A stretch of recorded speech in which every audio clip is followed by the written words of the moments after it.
முதல்ல பழனிசாமி அவர்களுக்கு பணியோடு கேட்கிறேன், காலையில் எழுந்திரிச்சோன்னா பத்திரிகையை படிங்க.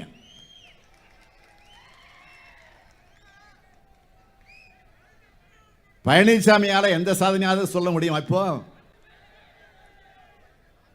ஒன்றியத்தில் ஆட்சி இருக்கும் போதெல்லாம் அதிமுக ரெண்டு காரியங்களை தான் செய்யும். ஒன்று, திமுக ஆட்சி நடந்துட்டு இருந்தா அதை கலைக்க சொல்லுவாங்க, இல்லைன்னா தங்கள் மீதான ஊழல் வழக்குகளை வாபஸ் வாங்க சொல்லுவாங்க. இப்படிப்பட்டவங்க நம்மளை பார்த்து கேள்வி கேட்க என்ன தகுதி இருக்கு? தினமும் அமாவாசை எப்பன்னு கேலண்டரை பார்க்கிற அரசியல் அமாவாசையான பழனிசாமி என்ன உளறிட்டு இருக்காரு?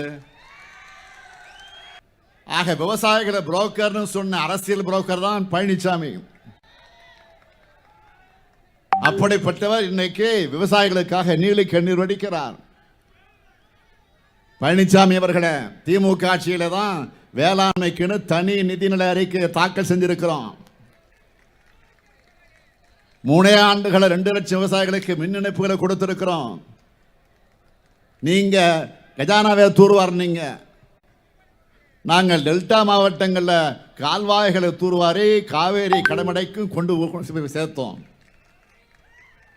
உணவு அமைச்சர் இங்க இருக்காரு, சக்கரபாணி. ஒவ்வொரு ஆண்டும் கொள்முதல்ல சாதனை பண்றோம். வேளாண் துறை சார்பில் கண்காட்சி, திருவிழா, சங்கமம்னு நடத்தி உழவர்கள் உள்ளத்துல நம்பிக்கையை விதைக்கிறோம். மண்ணும் செழிக்குது, மக்களும் செழிக்கிறாங்க. இதுதான் திராவிட மாடல் ஆட்சி. உழவர்களுக்கு துரோகம் செஞ்ச மாதிரியே குடியுரிமை திருத்த சட்டத்தை ஆதரிச்சு வாக்களிச்சு சிறுபான்மை இஸ்லாமிய சகோதரருக்கு துரோகம் செஞ்சார் பழனிசாமி. இன்னைக்கு திண்டுக்கல்ல சிறுபான்மை மக்கள் பத்தி பேச ஆரம்பிச்சிருக்கிறார். சிஏவுக்கு எதிராக போராடின பெண்கள் குழந்தைகள் மேல கூட தடியடி நடத்தி அதை பார்த்து ரசிச்சு, நான் உட்பட இந்தியா கூட்டணியினுடைய தலைவர்கள் மேல 8000 பேர் மேல எஃப்ஐஆர் போட்டாரு. குடியுரிமை சட்டம் வந்தப்போ பழனிசாமி என்ன செஞ்சார்? எந்த முஸ்லீம் பாதிக்கப்பட்டார்னு ஆணவமாக கேட்டார்.